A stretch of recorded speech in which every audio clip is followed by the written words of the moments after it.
would need the jaws of life to pry me off of Pearline. It's Team Smoke in this household, let me be clear.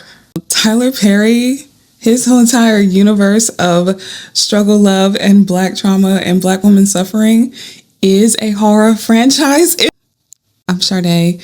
I'm back again to yap about Sinners. Sorry. Oh my God. Sorry. Listen, if my friends would hurry up and go ahead and watch, if they would go ahead and lock in, I wouldn't have to spin the block like this, but it must be done. It must be done because I have to yap to somebody. So please come into the group chat.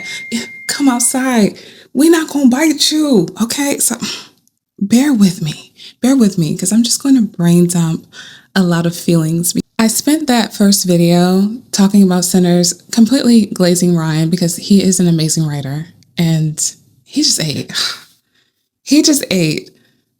But now after watching it a few more times, I also see some things that I need to unpack. Even though I made mistakes during that video and it's not perfect and I don't like some aspects of it, the religion part of it, I do love enough to want to keep it up. I really love discussions about Christianity and how it was forced upon us and how it made us docile and how it kept us in line and how it was to strip a lot of our culture, a lot of our agency, now used to romanticize toxic relationships and putting up with struggle and abuse and mistreatment, right? So I have so much criticism for Christianity that I was so focused on that aspect of the movie. Remick and Preacher kind of being cut back and forth and kind of showing like, no, don't join this hive mind. No, join this hive mind. Sammy was in a place of so much emotional distress. He just went through such a traumatic experience. That was all in one day, y'all. That was all in one day. The whole movie was in one day, y'all. Crazy. So he's gone through all this emotional distress. He's lost these people. And the only thing his father can do is like berate him in front of all these people. Like, dang, can I get some comfort? Like, can I get some love? Like, when I come into this church house, like, can I have some acceptance instead of just like finger wagging and putting me down and judgment and talking? I understand that. I was going to get all dressed up today and wear this blue dress because I'm so obsessed with Smoke and Annie. Team Smoke and Annie. But I wasn't cute enough today, so I didn't end up putting on a dress. Forget it. I'm bumming today. But I did put on some blue mascara, so there you go. It's Team Smoke in this household. It's Team Smoke in this household. It's Team Smoke in this household. Let me be clear. But I do have something to say. Smoke did one thing in this movie that pissed me clean off. I really love that Annie was showing a different side of spirituality, right? Showing that ancestral wisdom, showing how attached she was to like hoodoo and things like that, right? It's so great, so cool. I love that. I love us showing like, listen to Black women and be in touch with your ancestors. There are other spiritual practices outside of just Christianity, etc., right? Or Abrahamic religions, right? So that was so cool. But, whenever they were talking about her spiritual protection and they were talking about the mojo bag and they were talking about everything, and Smoke had the audacity to say to her, "You ain't use that to save our kid." Second watch, I was like, I know damn well he did not ask this grieving mother, like, make it be like her fault. Or like, I don't know, something about that just, I had to get, First of all, this is not like alchemy, playing with the dead. You think somebody like that, who has that much respect for her ancestors and for these practices, would sit up here and try to resurrect this? I'm sorry, that irked me. Like, oh my God, that was such an insensitive and rude thing to say. I was flabbergasted. My gastrics were flabberts because how hurtful it would be to lose a child. I can't even imagine. I don't want any kids, of course, but it just blew me. I was like, that is such a rude or nasty thing to say to a grieving mother. I know you're hurting. I know you're going through a lot. That was the one thing you did that was out of pocket. Also, I've been frustrated just like you scrolling along on social media and people being like, oh my God, like him being with a woman that would look like Annie. I don't know about that. I don't know about that. And like, I see Black women being frustrated with like how things are being marketed and how the Mary character is only the one being pushed in the forefront, and people being like, well, of course they have to like lean on the white woman because then nobody would come and see it if they knew that the love interest looked like Pearline or the love interest looked like Annie. And I was like, I hate it here. Sucks that we had to like bury the lead like that. Like, it just sucks that if we would have been transparent about how much this movie was going to paint Black women in a positive light. I have a caveat for that, but how much this movie was going to paint Black women in a positive light, right? That would have discouraged people. Or how this movie was going to lean into showing Black culture and Black people's contributions to music and art, right? That would have been like, And everyone being like shocked and appalled by Annie and Smoke having a sex scene or having like chemistry and like, oh my God, I thought that was going to be his mother. He was attracted to a BBW or whatever. And it's like, take the shackles off my feet so I can dance. What the hell? Like, what? I hate it here. I hate it here. Well, y'all are like struggling, trying to process someone being attracted to a Black woman. While y'all are struggling to process Black women being attractive, y'all, what the hell? You would need the jaws of life to pry me off of Pearline at that train track scene. Ooh, I would have been like, oh, you got a husband? You got a husband? Is he? Listen, Preacher Boy's no competition for me. I can out eat him. I was thinking about how a lot of times in horror, Black people die first.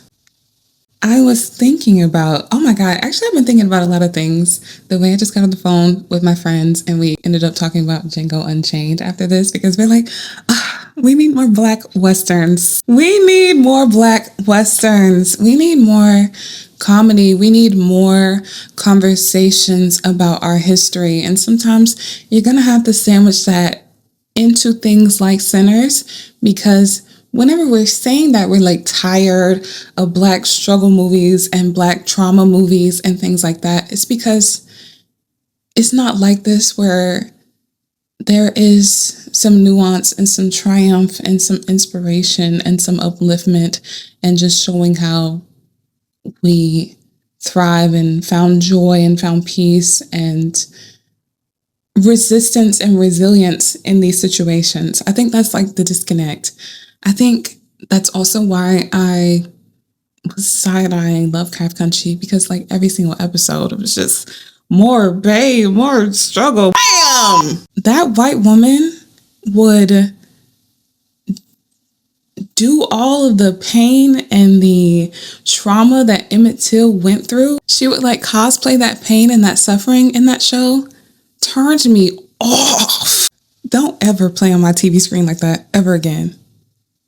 Ever. Even though obviously like Black people passed away within Sinners, it didn't feel the same as whenever it happens to Black people in other horror movies, because in other horror movies, we're just like there for the kill count. We're there to be disposable. We're some palm-colored person to push us in front of the danger while they get a chance to run away. Like, I don't know, bro, relax. I was not only thinking about Black people in horror movies, but I was also thinking about how sex is usually demonized within horror movies. Like, the sex in Sinners was so intimate and sweet. With the caveat, I'm going to get to Stack and Mary in a second. I'm thinking about Preacher Boy and Pearline. I'm thinking about Annie and Smoke whenever I'm saying it was the way that it was filmed and it was shot, and it was not like to demonize it, as opposed to some of like slasher flicks and things that I grew up watching, where it's like, oh my gosh, no, they did the do, they definitely finna go, you know? And it's like, ugh, oh no, only that virginal, pure white lady gets to make it to the end.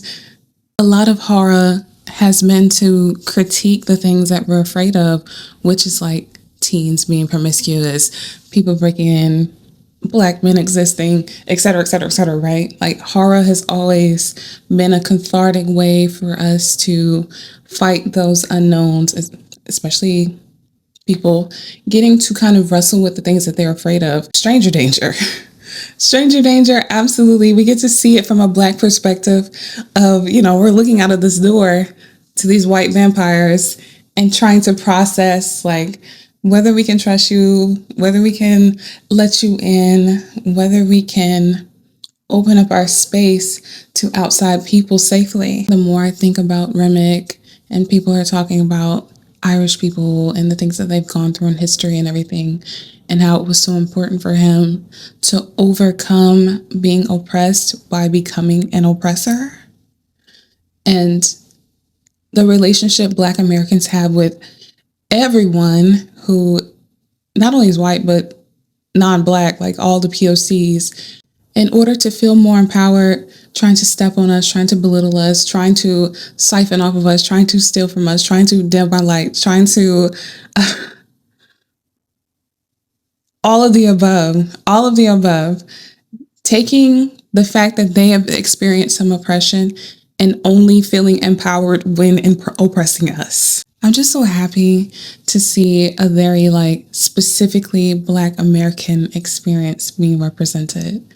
God, I didn't know how much I needed that. And it was just making us talk about other Black movies that we were loving growing up and how like reality TV shows and Tyler Perry is all we have right now. And I hate that. I hate it. I'm going on a tangent here.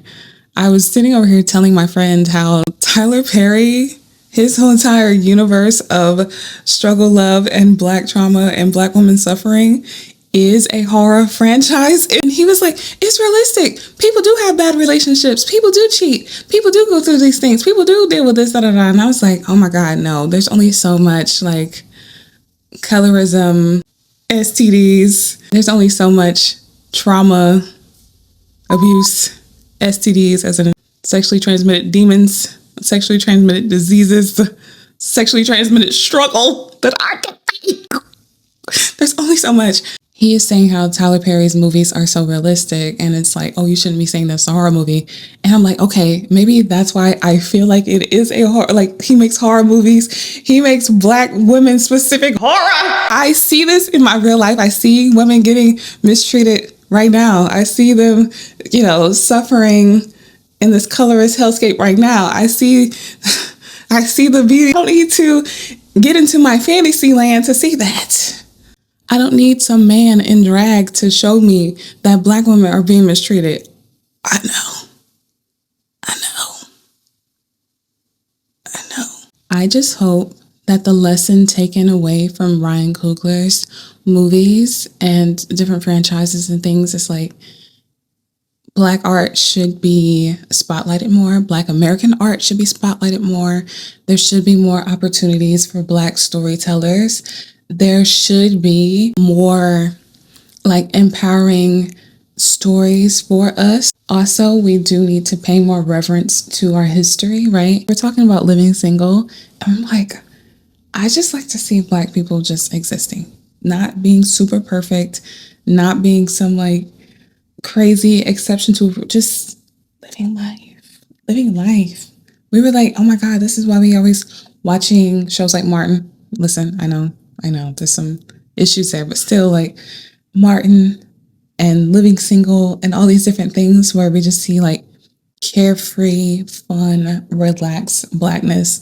That's good too. I need that. Hey, before I get to the part that's going to get me canceled, I'm going to do something that's also going to get me canceled and just be like, I am so tired of y'all with y'all religious psychosis. You are under spells, people.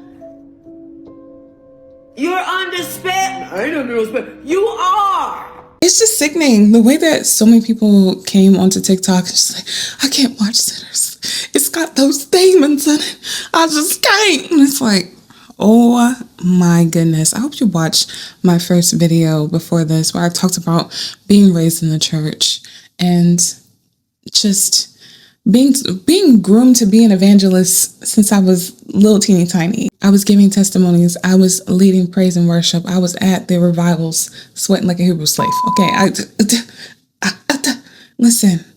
And I know it's like to comfort you when you're weak and, oh, let me not have to like really grapple with how difficult life is, because it's like, oh, well, it was just the devil. It's just the devil. Anything that's inconveniencing me, it's just the devil. I get it, because it's just like something to look forward to, and it just takes the edge off of how hard and how difficult life is, but also there still needs to be like critical thinking and nuance there. It gave us comfort, but at the same time, it was like blaming you for your own enslavement, for your own suffering. It's like, no, it's okay for you to struggle now because it's fine. You'll have the afterlife to finally be happy. I don't like demonizing our ancestors or demonizing music as a whole, or demonize the music industry though. But demonizing music as a whole, demonizing like these gifts and these practices, like, bro, Sammy is really that guy. He went through all of that trauma and was still clinging on to his guitar because he's like, I felt this gift. I felt my ancestors speak through me. I saw the way I could move a crowd. I saw how important and dynamic and beautiful my music is, and I cannot allow you to demonize my gift. I felt that. We right here, Sammy. I also want to tell you a short story. My friend went to the movie theater. She saw the movie because I bullied her into doing it. And whenever she was at the bar, she bumped into this white dude, and he had just watched Sinners, and she asked him about it. How was the movie? They chopping it up. And he said, the movie made white people look bad. The movie made white people look bad. Because the Klan? Like, what? The Klan is bad. Subjecting Black people to Jim Crow is bad. Paying people in wooden nickels so that they remain slaves is bad. Like, what? Sharecropping, the whole entire concept. What? It is bad. Lynching somebody just for having some money and lying on them and mistreating them and mutilating them. Like, I mean, I feel like it was more about Black triumph and Black community. But if that's what you walked away with, taking on the shit, like, what is a hit dog hollering? Like, is this why y'all are defunding textbooks and education? Because having this little tiny mirror held up to you was that triggering? Like, I mean, that wasn't even. If you learned nothing from Mary, I think that more pickmes should be vampires. More pickmes should be vampires. More pickmes should lock in on vampire technology, because the way that she was going to get this man regardless, the way that she beelined towards him to make sure that he was gonna be stuck with her to infinity and beyond. She did that. Mary and Stack were first having their conversation in the juke joint. I didn't catch a very important line. I don't know how I missed this the first time walking out of the movie, but whenever I watched it again and again, pissed me clean off. He kept rejecting her and he wanted her to leave, right? He was, protecting her or whatnot, but y'all let her in here. Why is she even here? But he was rejecting her. They playing hard to get with each other, whatever.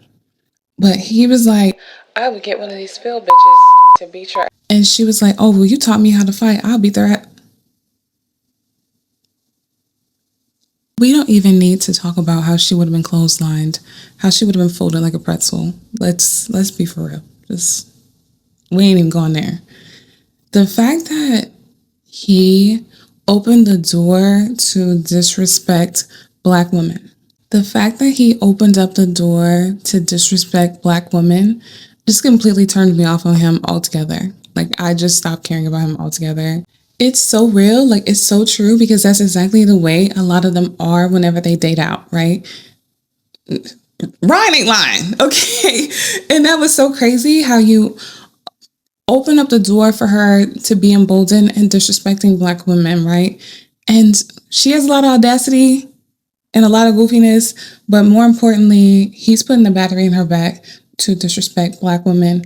That totally turned me off. That made me feel some type of way about him.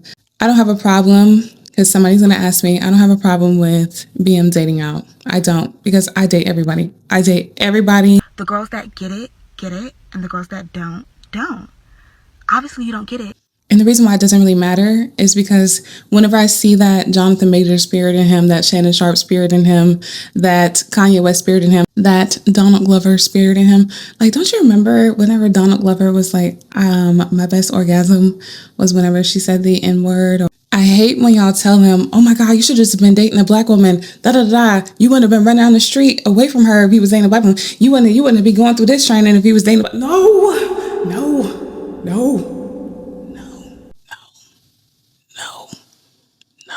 If he wants to do his like race play, plantation fantasy, let that man do that. Don't tell him to bring that trauma and weird shit over here to no Black women. Stop saying that. People like Kanye, y'all want him to come back to dating, but stop that rhetoric. Stop. If you have that self-hatred or the coonisms, or you've been bitten by one of the vampires, let them do them. Like, stop. We in a room full of baddies. And we in a room full of Black women, and you telling her to...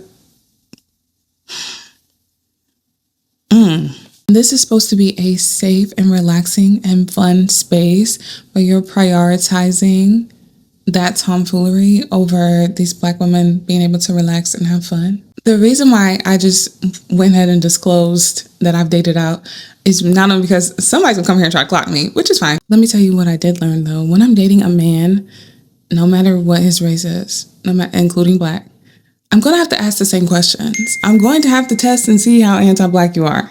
I'm gonna, how do you feel about women having rights?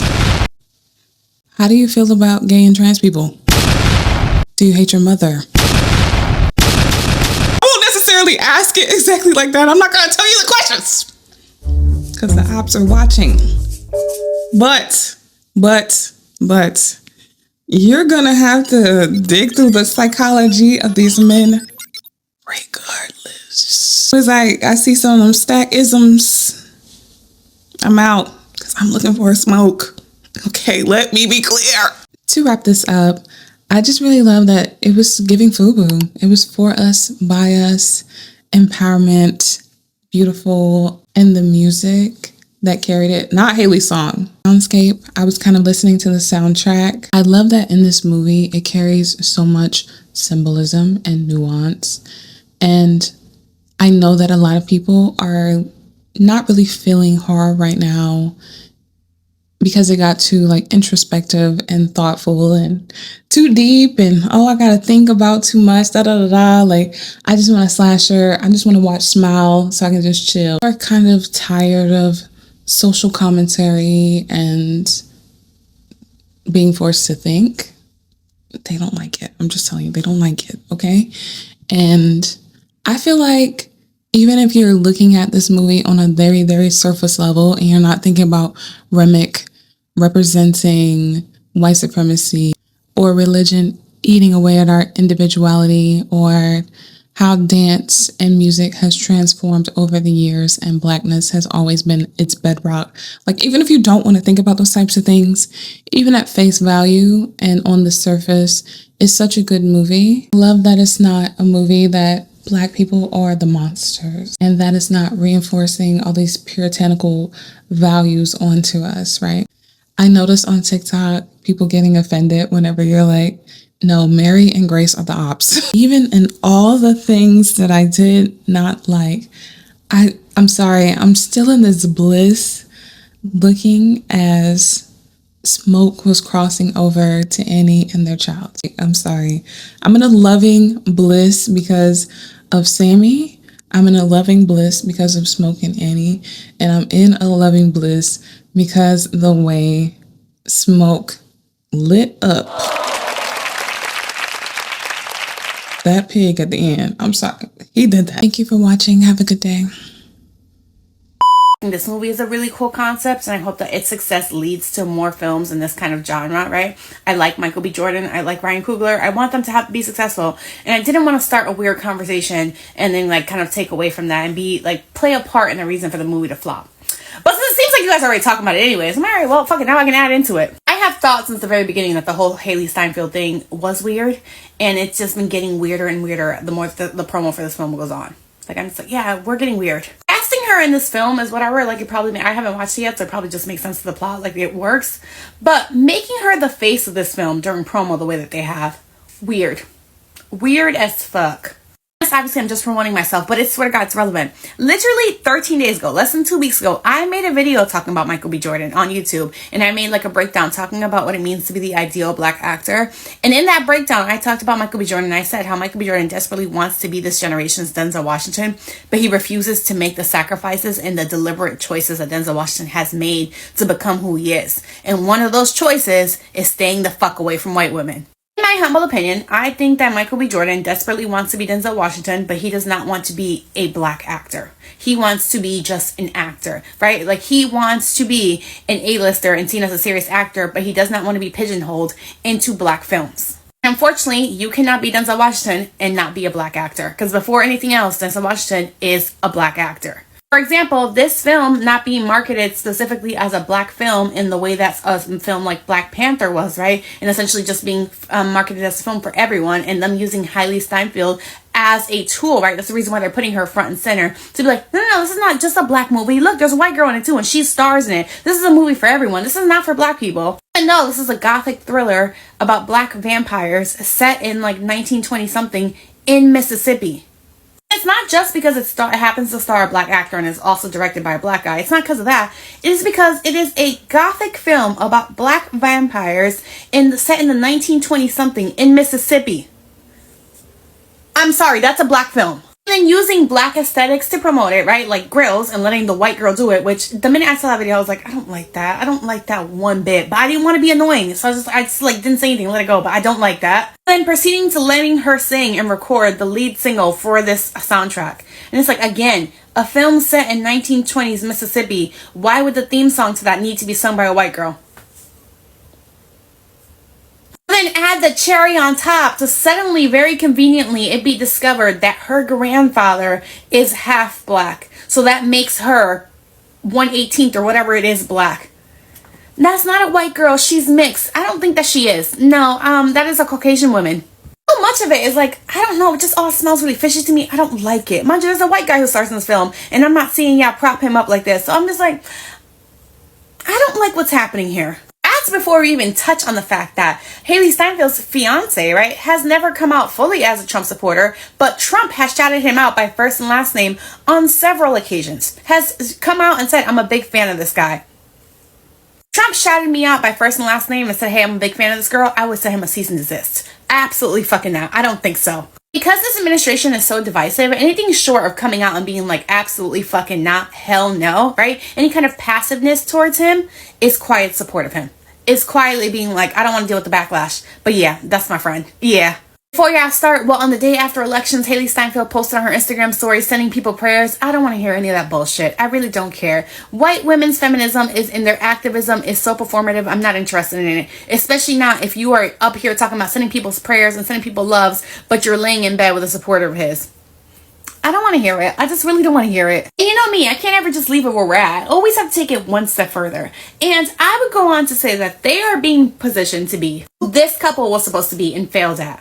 A very pretty, gorgeous, stylish girl that every girl wants to be, every girl looks up to, right? And then the guy who has this very manly kind of big job, and they are supposed to be the very cool and hip couple that represent conservative values, that are selling you conservative values. And we saw them, this couple do it very blatantly on the cover of Vogue with their wedding, and it failed and it had a backlash. It wasn't done smoothly enough. Them though, it's working. They are doing it much better. For anyone who grew up in church, they are the equivalent of like the youth pastor and his wife. Do you remember that, right? Like you couldn't get the pastor to relate to the young kids and to see Christianity and to see church and religion as cool, right? But so then they would bring in a much younger guy who was married, and him and his wife was very pretty, very put together, and they came off as cool and relaxed. And you know what I'm saying? Like, I understand things like the way that the older people don't understand stuff, and I listen to secular music, and I go bowling on Fridays with my coworkers. I do stuff outside of church, right? Religion can be super cool. As a younger person in church, you were meant to idolize them, right? You were meant to think, hey, like your whole life, unlike the older people, your whole life doesn't have to revolve around God. You can be religious and still do other stuff as well. This is who they are, but for conservatism. Not just ugly, dumb, uneducated people like the right wing, right? Also, people who are cool and who are hot and who are young are also into this. Doesn't mean that they're bad people because you like them, right? Not all conservatives are bad people. Some of them are cool and hot and young and fun, and you want to hang out with them. You want to get a drink with them. It is the same exact shit. So again, back to my point. That coupled in with making her the face of this movie, it leaves a sour taste in my mouth. I don't fucking like it. I don't like it at all. Now someone's going to comment, you're being weird, you're reading too much into it. She stars in the film, so they're using her. It's an absolutely normal thing to do.